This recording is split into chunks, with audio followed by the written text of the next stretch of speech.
Coming up next on the CHGO Cubs Podcast, full squad workout. Start at Sloan Park. Tom Ricketts gives his State of the Cubs address. What do you think? Plus, we have a special guest ready to join us live. And where do the Cubs absolutely own the Central Division at a key position?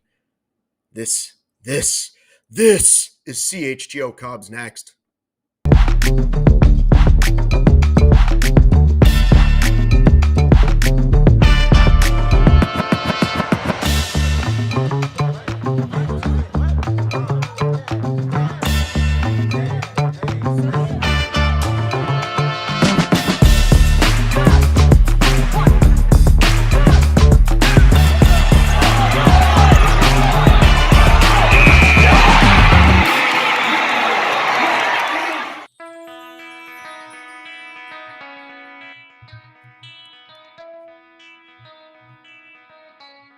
Hey, Chicago, what do you say? It's the CHGO Cubs Podcast on a Monday. Let's have a great week, because you want to know something? The Cubs will be playing spring training baseball by the week is out. So let's kick it off right on a Monday. Joey Christopoulos, Luke Stuckmeyer, Sarah on the ones and twos. Go Cubs. That's right. Luke, how are you, man? We had a great guest, but I want to say hello first. How you doing? I just want to say hello because it is 61 degrees in Arlington Heights, baby. We did it. First Cubs workout, weather in the 60s in Chicago. We're going to spring training in just a couple weeks. Don't forget, by the way, that's coming up. You can still sign up for our CHGO spring training trip presented by Shady Rays. We're going out to the desert March 5th through the 8th. We're going to Cubs games. If you want to go to a Sox game, you can. If you want to go to the Bulls-Suns game, it's all a la carte. We're going to go have fun. We've got a golf tournament lined up if you want to a la carte that as well. The bottom line is, if this 61 degrees is giving you a little taste, a little bit of the itch for baseball and sunshine and golf, here we come. We're getting closer. Less than a month away till our big trip, and I am looking forward to that. 9 shows to go, Luke. After today, it'll be down to 8, and then sunny, beautiful Arizona, where who knows, Cade Horton might be throwing 105 miles per hour by the time we get there, Luke. Who's to say? He's everything you hear, he's all ready to go. You know, everybody's 110%, never been in better shape. Best shape of their lives, Luke. Best shape of their lives. Speaking of best shape CHGO Cubs, let's bring in one of our favorite guest onto the show right now. He is one of the hosts of Locked On Cubs. He's the better half of Sam Olber. That's what Matt likes to say. It's Matt. Follow him at Matt_Cozzi. It's Matt Cozzi. What's up, Matt? Thank you so much for joining CHGO Cubs. Joey and Luke, it's good to be on CHGO Cubs, and I don't vouch for that, Joey. Don't make sure that doesn't get to Sam, but yes, it's great to be here, and sometime we'll have to get all 4 on the screen at one time. Yes. But excited to be with you, and that spring training trip, that's going to be awesome. Yeah, you guys should come out. We should quad box it from Arizona. Actually, I don't think we're going to shows. We're just going to go have fun. We're not even going to do shows out there. It's just go. I've never gone, Matt, to a spring training game as just a fan. And so I want to sit out there in the grass and burn my skin until I blister. And, you know, I'll probably be the guy that falls asleep and they put the sunscreen across my forehead that says dork, and then I'll have to do that the rest of the month. I would never. A sun-zapped Luke wandering in the outfield, doing cold opens to nobody. That's what we're going to be looking forward to. Yeah, we're really excited for the trip, Matt. And who couldn't be excited as a Cubs fan right now, Matt? Especially there's going to be baseball by the end of this week. There's a lot to dive into in terms of just what we heard from players talking over the weekend, and more importantly, also the owner, Tom Ricketts. Just bring us into your world for the CHGO Cubs perspective. You know, your excitement level. What are you thinking about this Cubs team right now as they're about to play some spring ball? Where are you sitting with the Chicago Cubs today? Yeah, really excited. This is an opportunity for the Cubs to enter the season as clear NL Central favorites for the first time since 2018. So it's been a while. I think the Brewers, Pirates, and Reds will have something to say about that throughout the year, but they had a clear chance here this offseason to build off 92 wins last year and a playoff appearance. And I think they did that. And within a matter of days last month, they traded for Cabrera and signed Bregman. I thought entering the offseason, that was always their preference, whether it was reasonable to get done or not, was to bring in a controllable starter and then pivot and add offensively with the free agent bat. And for them to do both and to revitalize the bullpen, a group that experienced a lot of turnover. All the projections are good right now. All the initial quotage to come out of camp is good from Ricketts on down. The expectation should be high. Yeah, I mean, I don't know how much you get into the zips and, Pacoda and all that stuff. But I feel like you could go through this roster, or you could even just go through the offseason and try to identify one player, one situation that would have to improve or really show up for the Cubs to go and take that next step, right? Do you have, if I put you on the spot and I say one player, if this guy does this, the Cubs not only win the division, they're going to be in the NLCS. Like, is it a position player? Is it a young pitcher? Who would it be for you? Well, my first thought would be someone offensively, and I have two names in mind, and that's Seiya and then Busch. Because if they have years like they did last year, there really isn't going to be too many questions about the offense. And you do have dreams of Michael Busch home run totals starting with a 4, or at least starting with a 3. And if Seiya does what he did last year, that means a lot of guys are on base, from an RBI standpoint and whatever else. So those two names initially as people to repeat big years, I think they're on my mind. I mean, shoot, both guys received down ballot MVP votes from last year. But I think it's going to be in like that 3 or 4 starter range, guys. If someone steps up and is the clear like 3 or 4 with a healthy rotation, Steele, Cabrera, Boyd, Horton. But if Tyone, if Shota could really do some things this year, if you could feel good about when they're on the bump that day, I think that's going to go a long way, because that will have a trickle-down effect to the pen. You're not going to be as worried about the rotation upside or depth. You're not going to care about Zac Gallen anymore. So I think initially I was thinking offense, but even to come out of the gate, if Shota is pitching like he can, that's huge, because they did the musical chairs thing in November. I thought he was gone. Not only is he back, but if he could perform well, that's going to be a big-time story.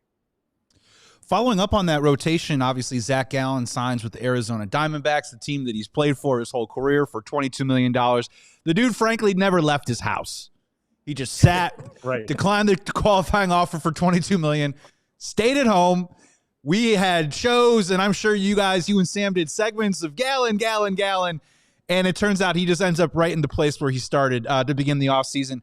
Do you have a disappointment level? Would you have liked to have added Zac Gallen, or was the price not really worth doing the business at $22 million for a guy with a ERA close to 5 last year?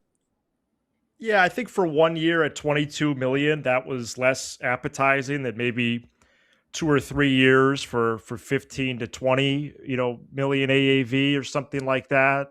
I'm not too up in arms about it. I do wonder if the Cubs are going to make one more major league signing, whether that's Zach Littell or on the pitching side, or Andrew McCutchen as a veteran leadership bench type guy. But yeah, Gallen and Merrill Kelly both went back to the Diamondbacks. Kelly after being traded. I think the time spent on Gallen was worth it. I mean, I think the idea was good, and they were certainly in the mix. But from here, you move forward, and you take a closer look at who the Cubs have, and if they played a game today, they already have 9 or 10 people that could start. Yeah. So I don't feel too bad. That's the crazy thing, right? At one point, we thought he was already signed with the Cubs, but that never happened. And that's a cautionary tale to the rest of us to just wait until maybe there's a second source or somebody else. I don't think I ever remember, guys, a rotation like this for the Cubs where I could see number one being a fifth starter. I could see the fifth starter being a one starter, the two being the three be the four. Literally, by the end of the season, 1 through 6 in the rotation could be any order of names. And I don't mean that in a negative way. I know some people would look at it and say, well, that means you don't have an ace. I don't know about that. I think you have 6 guys that could elevate themselves to being the ace of your staff that season. At least 5 that could somehow have a great season, and you could say, well, wow, he's having the ace season. At the very least 4, right? So the way it all unfolds, I think it's one of the most interesting rotations the Cubs have ever had. And I hope that they use it in it just as a unique way. I hope they are creative with the way they use it so we don't get to the postseason and have the same situation that we had last year. Yeah, Luke, even brainstorming player preview segments for shows, which I'm sure you guys are doing too. I put Colin Ray on my sheet. Yeah, he was a really, really big piece to the team last year. And when you break that down like you just did, I think about guys like him too. What role is he going to play? We know he's going to be fine with it. So up and down. I think that's absolutely right. We're talking to Matt Cozzi of Locked On Cubs here on CHGO Cubs. Make sure you like this video, subscribe to the channel. Great comments here coming in the chat. Loving the crossover, Matt. Just like that Chicago PD, Chicago Med, Chicago Fire. Yeah. They shoot them all here. It's the crossover episode everyone's been dying for. To hop back onto the offensive side, Matt, really enjoyed not only the article from Sahadev Sharma this weekend about PCA, but frankly, just the comments from PCA this weekend. Now, I understand that talk is cheap, but there's a real sincerity, I think, when Pete Crow-Armstrong talks about what he wants to get better at this year. He's talking about controlling the zone, doing drills to try and dial in and make sure that he's attacking dangerous pitches for him. And I think for a lot of Cubs fans right now, I feel like Pete Crow-Armstrong, your excitement level is like a gradient level of hot sauces, right? Like there are people that are ghost pepper hot that think that he could go like 40 for 40.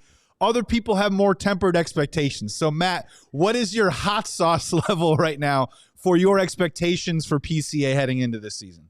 Well, whatever has not only the heat, but the flavor. Because when you're talking about ghost pepper, that, the flavor is out the window at that point. Burns it off. Yeah. Yeah. I'm also excited. There's a really long profile piece in Chicago Magazine next month on PCA that I'm excited to read too. He is the Cubs brand, and for him to lead the way off the field, like from a branding marketing standpoint, has been really cool to see. But he clearly is very serious about this game, and to already hear the quotes from him and Bregman and others about adjustments that he wants to make. Whether it is chasing less or accepting walks, just really selling out with doing damage over the plate. It's really encouraging. And, sorry, Ohtani, but he was the best player for about the first 85, 95 games last year. Love it. And it really wasn't close when you pair him at the plate with Gold Glove, elite level defense in center. So the sky's the limit for him. I've got one more quick question for you, Matt, because this is important stuff that I want to finish with. What do you think of this? That is apparently it looks like it's the Cubs slogan for the season. I told Joey at mid-season they're going to go with that. What do you think of this as a season slogan? The postseason will be the other. That's what we've decided. There's this, there's that, that, and the other. And the other. That's what we're going to have. It'll be a 3. I need to table my answer until I think about it more. I thought it was a strange choice, especially with clear goals in mind this year to shoot for, NL Central Final Four or beyond. But yes, the one word phrasing. I was a big fan of leading off with fragments when I was a reporter. Before I was a teacher, then podcaster. Yeah. But I'm not sure if this one is the one I would have went with for the 2026 Cubs. I would have had at least some kind of complete sentence. I think with any slogan, you can't leave yourself open to interpretation of exclamation after. Like, you can't be this. You know what I'm saying? We can't allow the question mark to seep into the Cubs season, Luke. That's where I'm kind of like, they're leaving the door open a little bit for possible, I don't know, possible people angry making fun of meme. it. This question mark instead of a period. Well, that will be something for sure.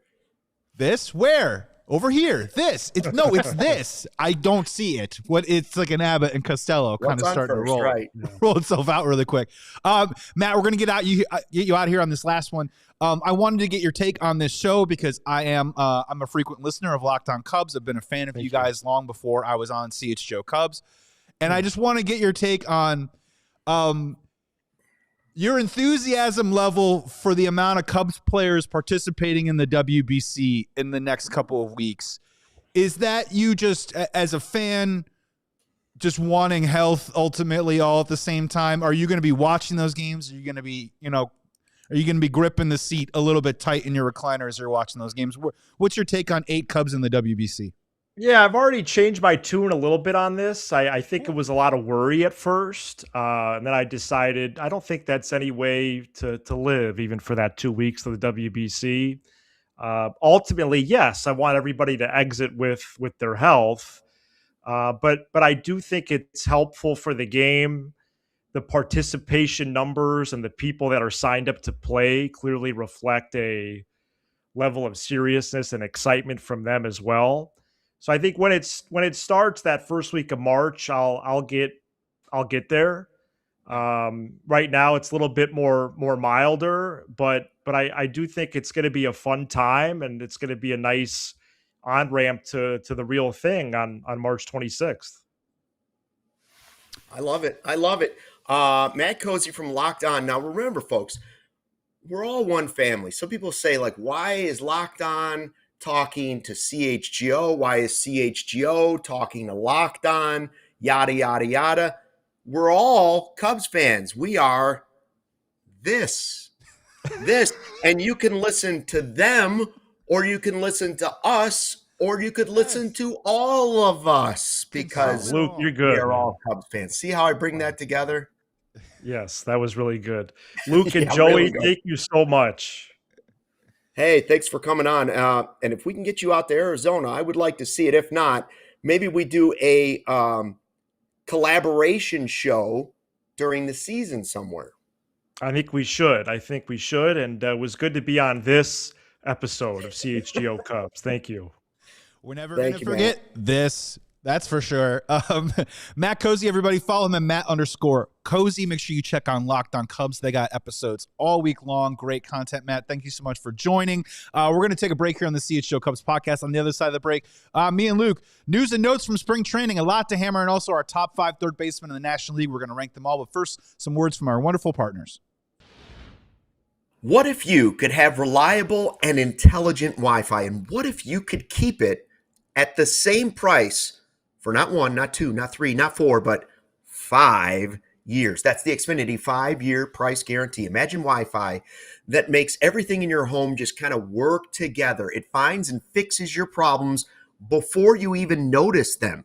Like super intelligent Wi-Fi that has a sixth sense and lets you stream the game when the rest of the family is watching something else online. All your devices working in perfect harmony for 5 whole years. Here's the best part: no annual contracts, no hidden fees, and Xfinity's best equipment is included. So take it from me, a lot can change in 5 years. Championships are won, records are broken, but your Wi-Fi should stay reliable and the price should stay put. So lock in your price, unlock the possibilities with Xfinity. Learn more at Xfinity.com. Xfinity, imagine that. Select plans only, restrictions apply. And Luke, it's 58 degrees outside right now, but don't let that fool you. Winter is still here. It could plummet at any moment, and you got to ask yourself a question. Is your home's heating, is it up for the challenge? And sometimes you never know, but you might have a plumbing emergency. What should you do? You call Four Seasons. If you have an electrical emergency, what do? You call Four Seasons. You need a new hot water tank installed today? You call Four Seasons, because now is the time to schedule your Four Seasons furnace tune-up. And if you're thinking about a whole home generator, they've got you covered, because at Four Seasons, they guarantee same-day installation for all your heating, cooling, plumbing, electrical, sewer, and generator needs with no extra charges for nights, weekends, or holidays. Right now, you can save up to $4,000 on furnaces and comfort systems with Four Seasons heating, air conditioning, plumbing, sewer, and electric. Furnaces at $39 a month. Furnace AC combos at $57 a month. So save $50 today and call your trusted local experts at Four Seasons heating, air conditioning, plumbing, and sewer, and electric, serving the Chicagoland community for over 50 years. Visit fourseasonsheatingcooling.com today. Coming back on the CHGO Cubs podcast on a Monday. Special thanks out to Matt Cozzi of Locked On Cubs for joining us for the first segment. Joey Christopoulos, Luke Stuckmeyer, Sarah on the ones and twos. Luke, a lot to take in from this weekend. I mean, I know that the games haven't started, but players are talking. Things are getting ramped up. You're seeing guys like Cade Horton throw off the mound. Let's just dive into it, man. What was your big takeaway from this weekend of spring training? Well, I think it was today that I just saw that Cade Horton, we touched on at the very beginning. He's hitting 98 already. Cool. Okay. Now I don't want to get too out over my skis in reference to the Olympics, but sometimes the guns at spring training are a little bit off. Okay. That doesn't mean he didn't throw 98. I'm just saying, let's all calm down about 2 or 3 miles per hour. But I'd rather have it be that than the other way around, because if it was lower, 2 miles an hour lower, we'd all be panicking saying, oh, he's not healthy, he's not ready to go. Listen, if he can start throwing 98 on a regular basis, and then you mix in Cabrera, and hopefully some other things start to fall in place. That's why I asked Matt, like, which one guy? And I hinted at that could be many players. He chose Seiya, and he chose who was the other one? He gave the 2 hitters. Oh, Seiya and Busch. Seiya and Busch. He gave us Seiya and Busch, and I said, well, PCA obviously is another answer. If PCA plays like first half PCA, he's the answer. But sure, it could be Cade Horton. Like, if Cade Horton's going to do that, or if Cabrera's going to put it all together and figure out his fastball, then those are exciting things to watch this spring. And it's something we'll look at. We know when we go to our spring training trip, I don't know who's going to pitch at the games we're going to go to, but I would love it to be Cabrera, and I would love it to be Horton. And next on my list would be that I would want to see throw in a live game with my own eyes. Probably Shota. Oh, okay. Probably Shota might be my third one. What do you think? I was gonna, as the third, I was gonna toss in Palencia. I just want to see him have a strong, confident spring. I just want to see him saw off some bats of some guys that might not be on a major league roster, right? And just kind of dominate. I think that would be cool. When it comes to Cade Horton, I definitely appreciate Craig Counsell, not Craig Kimbrell. Craig Counsell, our manager, say, and I quote, he's cruising right now. I feel like there's a loose confidence about Craig this spring. I can't quite put my finger on it. Maybe we'll look back on it and say it was maybe a touch of bravado if things go sideways. But there's an inner confidence, I think, with the way Craig is speaking to the media, and he isn't afraid to say, this guy looks good today. He isn't afraid to say, Daniel Palencia is my closer. Let's rock and roll. He isn't afraid to say Michael Busch is going to play versus lefties, right? Like, he's being a little bit more forthcoming. And when it comes to Cade Horton, I just want him to have the most boring spring training possible.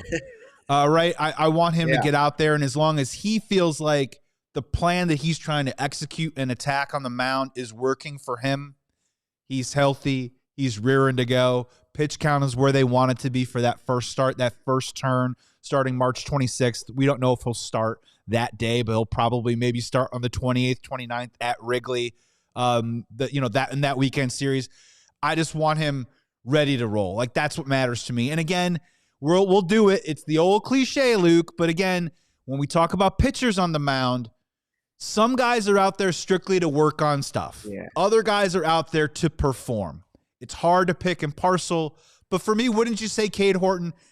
He's earned his spot, right? I don't know if he's out there to produce. I think he's out there to work on whatever it is that he wants to work on that day on the mound. I wouldn't doubt that he tried to increase the velo a little bit in the offseason. Everybody probably did, but I bet he's a guy that thought, you know what, I can uptick it 1 or 2 from there. I remember Kyle Hendricks did it 2 years ago, and we thought, well, that's crazy. And sure enough, he actually, even in his old age, was able to put a little extra on a obviously very mediocre fastball. But you mentioned cruising along from Craig Counsell, and I thought it was an interesting phrasing because that's what we heard Horton say and his manager say the whole second half of last season. Well, right now he's just in a groove. Right now, I don't say he's just in a groove. He's just cruising along. And I think the pessimists out there, like myself, were all like, well, yeah, but what pitcher is he going to be when that zone goes away? Like a hitter, when he's in the zone and then all of a sudden it falls apart and they adjust to him when it goes away. But what if it doesn't? What if it doesn't? And what if that's just Cade Horton 90% of the time? Well, now we're talking, now your ace questions are over, if you have any ace questions. So I enjoyed today because today is the first full team workout. We all know everybody's pretty much been there since the beginning. Some guys had problems getting back into the country, but one person that's there on the first day of the full workout all the time is Tom Ricketts. And it brings us to our new segment, The Original Take, brought to you by Hooters. Cheer on your favorite teams from any of the 11 Chicagoland Hooters locations or check them out at originalhooters.com. So Tom Ricketts is there at spring training today, and he always likes to, speak to the team. We don't know exactly what he said to him. And then there's the state of the Cubs. A lot of people want to ask Tom Ricketts a lot of questions.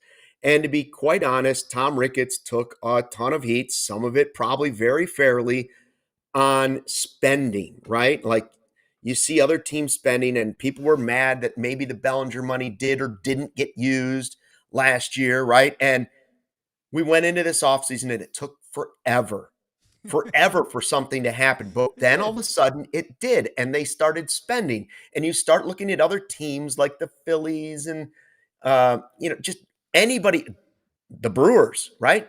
And they weren't doing much.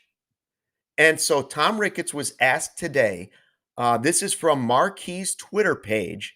He was asked by reporters, what is the goal here this year? What do you think this team can do, and what are you hoping to see? Obviously, we want to win the division. We should win the division. It's just a matter of executing and staying healthy, and I think we should be right there. You want to win the division for a lot of reasons, not just because it's aggravating not to, but you want to put yourself in the best position for the playoffs as well. And so hopefully that we'll execute against that plan and be there at the end of the season. That was Dennis Culleton, the PR man there for Tom Ricketts, standing behind him, checking out that answer, listening closely. And as soon as I heard the first soundbite, I knew what was going to happen on Twitter. There would be no waiting. There would be no waiting for another soundbite. There would be no waiting for another quote. The first reactions would be negative, and everybody would fire out there, wow, way to shoot high, division champs. Come on, when do we win the World Series? It's still coming, guys. It's still coming. So, Joey, are you okay with the first comment before we get to the second comment? So I am not going to wag my finger at progress, Luke. Okay, this is progress, first of all. Is it exactly what you want to hear from your owner? It's not who's the guy in the Golden State Warriors owner who's like, all I do is we think about winning championships. It's not exactly that, all right? But this is progress and a far cry from, look what the Arizona Diamondbacks do. And if we can just put ourselves in a position, you never know what's going to happen when the ball gets tossed up in October or whatever. This is a shift, I think, in messaging, it is a positive thing for the Cubs. Your owner's out there saying, we should win the division. And what that says to me also is, I understand that all bets are off in the playoffs in October, okay? But there's also a nuanced conversation that you can have that says, if you are a damn good regular season team, if you grab the regular season by the throat and you put yourself, as he said, his words, in position, right, with home field advantage, being a 94, 95 plus win team with confidence, right? Maybe you don't have to play that first wild card round and you get to line up your rotation the way that you would like to, something that wasn't afforded to them last year. It puts you in a better position to succeed in October. And they're getting, it just feels like a little bit more serious. My only other thought on it, Luke, too, is that it is funny, too. You can't tell me that Tom doesn't think about this stuff where, there's some years where he's like, maybe I shouldn't talk. And there's other years, maybe I should try and find a more convenient time, or maybe find a smaller pool of reporters and get a couple quotes out and sort of call it a day. We'll do it outside of this, whatever. This year, you can tell, and it's permeating throughout the organization, there's a confidence going on with the Cubs where Tom's like, yeah, I'll talk. What do you want to ask me, right? And you have to know that internally he's like, this is the year that I feel safe to come out and say some stuff, right? And I think that also speaks to a bit of a shaping and changing in the messaging going on with the Cubs. Yeah, if that soundbite didn't satisfy you from Cubs ownership, maybe the next one will, or maybe the next one won't. But we're going to hear it on the other side of a break here on the CHGO Cubs Podcast. Hey, Cubs fans, every Tuesday in the month of February at Hooters, it's Wings for Kids. Get your wing cravings that can make a difference. Right now, Hooters is donating a portion of their chicken wing sales to Holy Family Schools that help fund tuition, books, classroom supplies, and more for kids in under-resourced communities. And with the support of our Chicagoland Hooters family, they've raised over $1 million since 1992, so keep that going. It gets even better at Hooters because right now, the drink of the month, Tito's Strawberry Lemonade. A splash of that strawberry puree, only $8 all month long at Hooters. And never forget their weekday-long lunch specials. It's still the best lunch spot in town, so weekdays for $9.99 or less. Enjoy some of their faves like boneless wings, their OG wings, the blackened chicken Caesar salad, the original burger, and more. Available every Friday, Monday through Friday, 11 a.m. to 3 p.m. So visit one of their amazing 11 Chicagoland Hooters locations. It could be in Lansing, Melrose Park, Oak Lawn, Downers Grove, Countryside, Aurora, O'Hare, Orland Park. The list goes on. Check them out today at Hooters.com and get your wing on. New Chevrolet models are in store at Ray Chevrolet, and it's your chance to shop hot deals all month long during their auto show sales event. Stop in today and drive home with 0% financing for 72 months on all new Chevrolet models. Or you could check out their selection of over 125 vehicles they have priced under $20,000. With one of the Chicagoland's largest Chevy inventories, you're sure to find the perfect vehicle for you.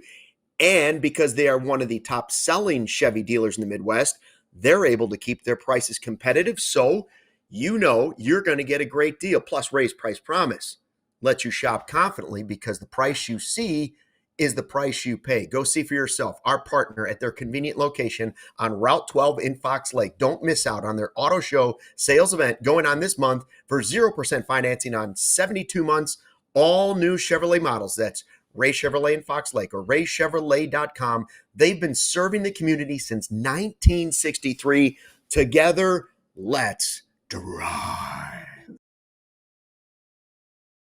Coming back on the CHGO Cubs podcast on a Monday, Joey Christopoulos, Luke Stuckmeyer, Sarah on the ones and twos. We got a great week of shows coming up for you guys. Justin and Luke back in studio Tuesday, Wednesday as we get ready for Cubs White Sox this Friday, the first spring training game of the year. I'm going to kick it back over to you, Luke. Tee up this next Tom talk here as Tom Ricketts met the media today and showed off a little bit of that confidence that I think a lot of players and coaches feel about this Cubs team right now. Talks. And that maybe should be something that we do throughout the season. Tom talks. And, you know, if you didn't like the first one where he's like, I think we can win the division, we should be right there for the division. As Joey put it, my feeling about it is, listen, we're done with the baby steps, but he's right. Before you take the next big step, you still got to get past the Brewers. And I thought it was happening last year, but that has to be step number one. You have to win the division. I know you can get into the postseason different ways. They almost made it to the NLCS with a wild card last year. But it's time to not only knock the Brewers off the top of the division, it's time to knock them out of the postseason for a few years.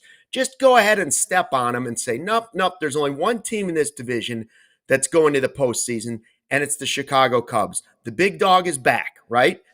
So Ricketts was asked to follow up on it, and I think you'll like the next answer probably more than you liked the first answer. We just have to win more World Series.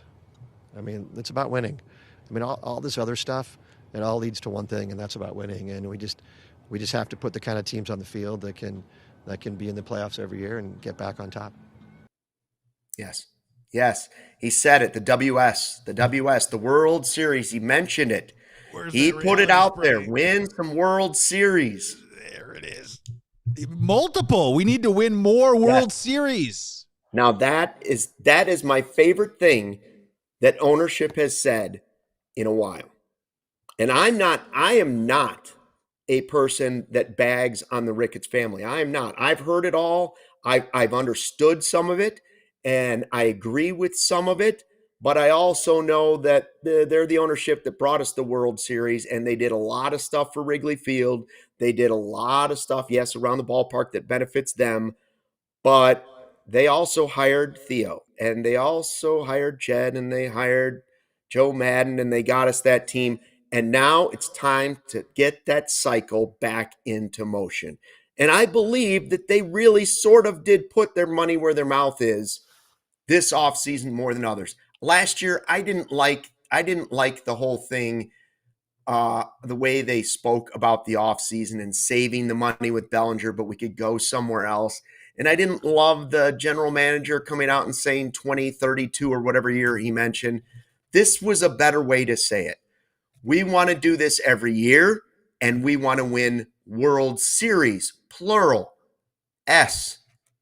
I like that. And it doesn't mean a whole lot in the grand scheme of things, but I think it gives us a little extra drive going into spring training, right? Day one, that's the kind of stuff the team wants to hear too. I'm not going to lie, as a fan in 2020, for, financial, societal reasons out of our control, I feel like that Tom and they decided to play it a certain way because they weren't able to predict the future, where maybe as a Cubs fan, there was a way to kind of move through those obstacles with aggression and passion of keeping high-quality baseball on the north side. They decided against that. They moved on from the Cubby core. The part that I think a lot of cynicism and skepticism and hesitation from Cubs fans came from, were they going to be able to do it again, right? And I think another one of the criticisms that I have would be, and this is like an entertainment term of like, you already have a proof of concept of this working in 15, 16, and 17. So you can just recharge that and get back into that cycle, which is, I think, is very fair for last year specifically. Is like, the time is now.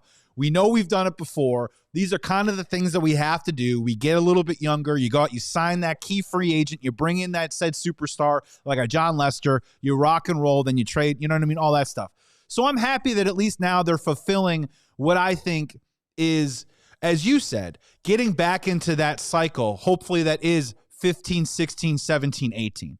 Where hopefully, right, last year was 15. We don't know what will happen this year in the 10-year anniversary of the Cubs breaking a 108-year drought to win the World Series. I'm not saying they're winning the World Series, but they're putting themselves in the conversation, Luke. And that's all that we ask for as Cubs fans. And as the owner, Tom Ricketts, saying that into a microphone on record, frankly, I don't really think there's any harm in it. And frankly, I think it is his job and his obligation to let Cubs fans know that we're thinking about winning World Series. And I just think now this is the offseason that he feels comfortable saying that again. And my hope as a Cubs fan is he gets comfortable saying that every offseason until the job gets done. And I saw what Chef Kevin said on the bottom of the screen in the live YouTube chat talking about there hasn't been that much consistent winning. And yes, it was 15, 16, 17. When you go to 3 NLCS, at that point, that was the golden era of Cubs baseball. But after it fell apart, then you look at it and say, then what? So the bar was super low, then it was super high, and hey, that's great. The expectations raised for the organization, and now can we get back to 15, 16, 17 at least? Can we get back to being the big boy in the division? I'm tired of the small stuff. So I think the confidence was nice to hear. The action was nice to see in the offseason. And frankly, it's the right message, especially if there's going to be a work stoppage after the season, right? Like if you're thinking, because that's going to be a tough message to send to baseball fans, especially Cubs fans. So at least what we want to hear now is you're doing everything in your power to win now. If we're going to side with you, if anybody's going to side with you in the offseason about any of this stuff, then we better see that you're on our side now. And I do believe I know the Ricketts family they're Cubs. They were Cubs fans originally. And I know it's easy for it to become a business. But this was the message that it's one little snippet. I know it doesn't mean a ton, but it's the message that I at least wanted to hear. And I wasn't sure I was hearing it when they said something about the division. But at least he dropped the World Series and said it today, because that's what we're all thinking. That's what we all want. We just want the Cubs to be back in a World Series here. I think, okay, consistent winning. Chef, yes, Chef. I love your comment, Chef, but I disagree with you on this one thing. You said the Cubs were the wild card in 2015. They didn't win the division. The Cards did. Okay, that's fine. They then beat the Cardinals in that divisional round. They got into the playoffs. They won 90-plus games. So when we say consistent winning, what does that equal to? Okay, we can have that conversation. I think what we're talking about right now is from 2015 to 2019, they were consistently a 90-plus win team until the wheels fell off in September in 2019. Are we going to count 2020 for them winning the division? Was that a dangerous team? So we can kind of pick and parcel a little bit of what we think consistent winning is. I don't think anyone counts 2020. It's more in that area. And frankly, this is just the truth of Chicago baseball. If you take away the 1990 to 94 White Sox, that iteration, the 2015 to 2019, is the most consistent winning Chicago baseball this city has seen in over a century. So I understand we're grading on a curve, but forgive us, it just is. It's just the most consistent version of Chicago baseball that we've had.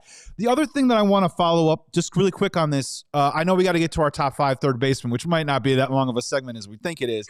but Luke, like, I understand that what we're saying right now, and whenever someone even attempts to relate or rationalize or even maybe compliment Tom Ricketts, someone will always say, well, why isn't he spending $300 million, right?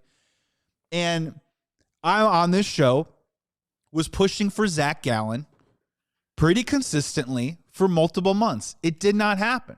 But I will tell you something right now. For those people that want to criticize Tom for not getting that deal done, $22 million for Zac Gallen was never in my language. I think that it's too much money for a one-year deal, or even if it was the multiple deal, I bet you the Cubs were trying to get it at their price at $15 to $8 million. I'm okay with them not getting him. Having said that, Luke, my expectations are going to be just as high heading into the year, that if we head towards the deadline and we are a dangerous team and we do have the regular season by the throat and we are up, 6, 7, 8 games in the division, if there is a star pitcher or star position player out there, my expectation is going to be very high that the Cubs make a serious play for that player, even if I'm okay with them losing out on Zac Gallen at $22 million, because I wouldn't have paid Zac Gallen $22 million.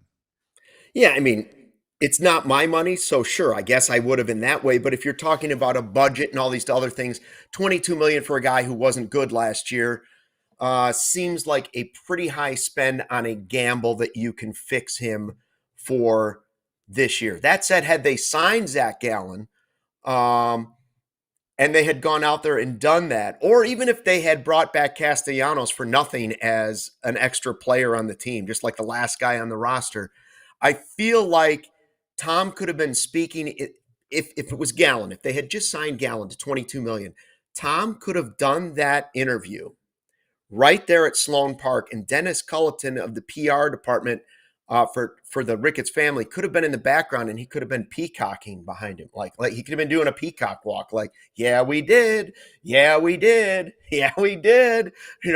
Like they could have really made it something. Instead, there's still a little, They were still firing the I don't know. You're totally trying to win the division. I think it was a good thing. I don't think you want Castellanos on the team necessarily.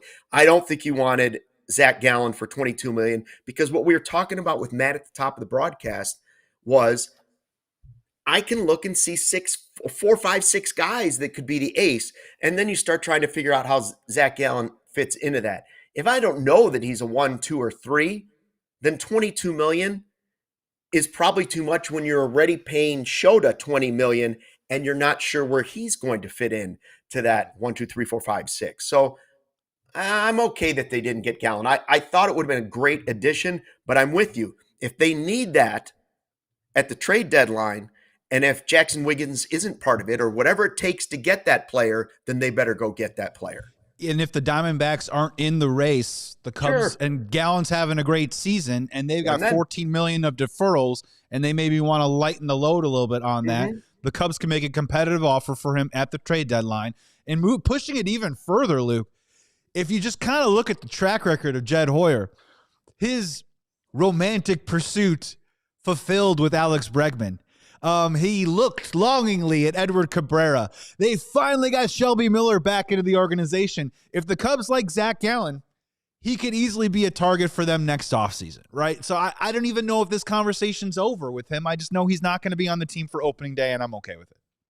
I heard an awful lot. I mean, there's the big names that they didn't get, but we heard a lot about Bregman, right? It finally landed, as you said. Zac Gallen, we heard a lot about Zac Gallen for 2 years. Remember the days of Whit Merrifield is going to be our leadoff man? Like that went on for like a 4 or 5 year stretch. They're going to trade for Whit Merrifield. They're going to get Whit Merrifield. Whit Merrifield's going to be their leadoff man. What would it take? Yeah, what would it take to get Whit Merrifield on this team? So I don't know who the next guy will be on that list. Pete Alonso's another guy too. Pete Alonso's been talked about a lot too. Yeah, that's so. Right. I mean, Zac Gallen is currently an almost Cub. He could still be a future Cub. We're not shutting the door on him. I want the Diamondbacks to lose and Zac Gallen to win. Maybe he'll be on the team August 1. And Chef Kevin Penner coming back with a thing I agree with, because I agree with you most of the time, Chef. It was $22 million plus draft pick compensation for Gallen. That's a lot. That's the compensation. Luke, let's get into it, man. I don't know how long. We've been doing let's rank the positions in the division as we get closer to spring training. You mentioned Alex Bregman, so I think it'd be apropos of us right now to do, how do the third baseman rank in the division? Let's just do it. Let's start here. Top 5 third baseman in the NL Central. At number 5, St. Louis. Who cares? Irrelevant. Team's irrelevant. Franchise is relevant. They're not even trying. I believe it's a gentleman named, I know who this player is, but I believe it's Nolan Gorman, who also has a wonderful restaurant, I'm sure, with tons of wonderful seasonings. And No. It's one of those things. Remember, you used to put those in your car. If you had a Gourmand, it would tell you how to get there. Is it a weird like bunion with the foot? I'm dealing with a bit of a Gourmand on my front. It's not Arenado, and they've given up, and they are the worst fans in baseball, and they are irrelevant. So we move on from that franchise. At number 4, coming in at the NL Central top third baseman, we have. Unproven player, has not played at the major league level, but it looks like the Milwaukee Brewers, after trading Caleb Durbin, are going to bring in Jet Williams. Yeah. Cool name, 2 T's, guy with an 868 OPS across 2 levels in the minor leagues last year. I have him at 4, where I think that he's probably talented, right? And I think the Brewers are on to something, right? But right now, haven't seen him at the big league level. And they're going to move. Who knows what they're going to do between. I can't imagine them moving Terang or Ortiz over to third. I think those positions are locked. I think they're going to give Jet Williams the shot, Luke. I would love to see a B squared, a Brewers bust. That's what I would like to see out of Jet Williams. He's got 2 T's. I would like to see 2 B's. And let me just tell you, it is a cool name. There's no question about it. Like, that's got a little riz to it, That's got a little swag. It's got a little drip to Gorman. Yes. Jet Williams is a pretty cool name. I just hope he's not good at playing baseball. And he's unproven, so there's no way he's near the top of this list. For right now, he's just slightly better than the franchise that doesn't matter. Bad at baseball, better name it. Number 3, honestly, by default. I mean, this list is wild. I got third baseman for the Pittsburgh Pirates, Jared Triolo. Sarah, let's just keep it rolling at number 2. I got Ke'Bryan Hayes. The reason why we're keeping going is for the Cincinnati Reds, Ke'Bryan Hayes, Gold Glove player, obviously beat out Matt Shaw for the Gold Glove. I mean, Luke, like before we get to number 1 with a bullet, Alex Bregman, just these are the OPSs for the players last year. Gourmand's OPS was 666. Not the mark of the beast, but whatever. Jared Triolo, 667. Ke'Bryan Hayes, 656. I mean, those are sub-major league average numbers, right? And if Jet Williams, let's say he gets you league average at 700. At number 1, and it's like a country mile plus a hop, skip, and a jump. It's Alex Bregman, number 1 third baseman in the National League. And I don't think we're breaking any news there, Luke. No, there might be other positions. We haven't done them all yet, but this is clearly the position where the Cubs own the Central. It does. I don't care what season Alex Bregman has. This is a position the Cubs own going into 2026. Bregman is so much better than anybody else on that list. It's not funny. Now, Ke'Bryan Hayes, as you mentioned, good defensively, solid player. But I think I would argue, if I had to do it right now,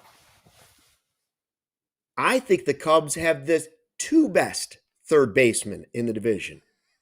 I think it's possible the Cubs are 1 and 2. We left Matt Shaw off of this because he's not the starting third baseman anymore. But I think the Cubs' backup third baseman might be better than any other third baseman in the division. Now, Jet Williams may prove me wrong. And Ke'Bryan Hayes and his bat might prove me wrong. But if I had to gamble on it right now, the 2 best seasons, complete seasons, defensively and offensively, I think it's going to go Bregman Shaw. And so I think this is a position where the Cubs really need to show off how much better they are than the rest of the division, especially in those division games. Yeah, it's just when you go position by position, you start kind of ranking everybody up, and this one's such a clear advantage. It just helps continue to provide and boost that confidence that this Cubs season in the regular season could be really special. And then we see what happens in October. Chef Kevin Penner said the Brewers signed Louis Renfroe over the weekend to play third base to start for the Brewers. That's fair. I still have him right there. If you want to say Louis Renfroe's ahead of Jared Triolo, knock yourself out. It's still shouting distance with the megaphone away from what Alex Bregman brings to the table every single day. And then also Billy Taylor, 701, they should win the Central every year. That should not be a big deal. No, and look, he's right. And then Billy Taylor, shout out to him. I had a very, let's call it spirited conversation with him yesterday on our YouTube comments. I always welcome YouTube comments after our videos. And look, here's the thing. He says that the Cubs aren't as good as they were at the beginning of last year. It's a fair opinion to have. I simply disagree with him. Yeah, I don't agree. He believes that I don't know what I'm talking about, which is fine. We're going to see how it plays out. But again, Billy Taylor, thank you for coming in the comments. I'm happy to talk it up with you and disagree with you all day long, as long as we do it respectfully. And then Pat Jumer says, what a difference a year makes. Last year, we were hoping Gage Workman would work out at third. Yes. And now we have 2 of them. And now we got 2 of them, Luke, as you said, and it's really well put. That even if Matt Shaw took over tomorrow, he's probably still the number 1 third baseman in the Central. So just doing this exercise lets you know that maybe the Cubs don't have that superstar for pound with the NL Central. What Tom Ricketts says today, you could tell why Tom Ricketts is confident about the NL Central, because they should, man. They should dominate this division this year. Yeah, that comment is where I was going next. And it's not just last year with Gage Taylor Workman, who admittedly I was all in on. I was ready with that taters mashed. I'm just here for the taters. Gage hits taters. All of the shirts I wanted to make. I had them all ready to print. I had talked to Obvious Shirts about printing some for them. I talked about our merch store doing a bunch. And I was willing to eat mashed taters every time he would hit a home run for the Cubs. It didn't work out. Okay? It didn't work out. But skip last year. All you have to do is you have to go back to Chris Bryant. You have to go back to healthy Chris Bryant, and obviously that's as good as it gets when you're talking about the MVP. But think of all the years in my life that third base has been an absolute hole for the Chicago Cubs. When Aramis got here, first, Ron Say, back in the 80s for me, there was a little tiny window where we had Ron Say, and the Penguin was the guy. And then you had to jump forward all the way to Aramis Ramirez. And Aramis held that down for a long time after we got him from the Pirates. And then finally, Chris Bryant. But guys, third base has not been a strength. I know you can talk about Sano back in the day, but like we've had a lot of years where we go, who's at third? Yeah, super quick, like just for younger generation Cubs fans, right? Like growing up and in your generation, wasn't it always like since Santo ... And then we had Steve Buechele and Kevin Ory and Jose Hernandez and Gary Gaetti even in '98 or whatever. And it was always since Santo. Yeah, since Santo ... Yes. The equivalent to what was going on since Ron Santo, before Aramis came into the picture. And like I said, Ron Say's got a little speck on there where the 84 Cubs. But it was fairly equivalent to the Bears quarterback situation since Sid Luckman. That's what it was. And so to go in my eyes, I cram all I'm like a computer. I condense all information down into little things, and I forget about a lot of stuff. But I've compressed all my information, and I look at it as one big thing. And I sit here and go, wow, Bregman and Shaw, that they have the best third base situation in the division. And it just, other than those great runs by Chris Bryant, it just hasn't felt like that since Aramis. And so it's good to look at it and say, listen, there's no debating it going into the season. Like the other positions we can debate. But if somebody from another city in the division wants to come on our podcast and try and tell me why their third baseman is better than Alex Bregman and Matt Shaw, I will sit here and listen to it for less than 1 second. Because it's just, it would be lunacy. This is a position the Cubs own in the Central. Absolutely, 100%. We got about 3 minutes to go on the CHGO Cubs podcast. I'm going to give you the option here. Do you want to spend the last 2 minutes talking Shelby Miller or ABS? Well, Shelby Miller's interesting, but he's not going to pitch for the Cubs this year. Okay? He's not. They signed him so that they would have a cheap starting pitcher if there's a season after the work stoppage, and they may not have Tyone, and they may not have Shota, and they may, okay, cool. Can't quit him. They're always looking ahead. That's fine. That's great. Let's talk ABS. I need clarification from somebody out there. Are they going to have the box on the screen or not? Because I read one article said they're going to have a box. Then an article said there won't be the box. And then they don't want teams looking at the box and then questioning the box. Is there going to be a box? I want a box on my screen. What's in the box? What's in the box? I've also heard that like some broadcasts will do like different color orientation for whether it's a strike or a ball. They're going to get away with that. And my nose detector, my BS detector is going up just a little bit, where I feel like that they're beta testing this. I think that they're tossing it out to the general public to say, would you like it? Would you not like it? We maybe want to protect the challenge system by maybe getting rid of it. But if the fans like it, we will bring it back. They also released the strike zone, which is a square or rectangular, depending on, however you want to go about it. And then they showed an umpire that showed more of an oval circle.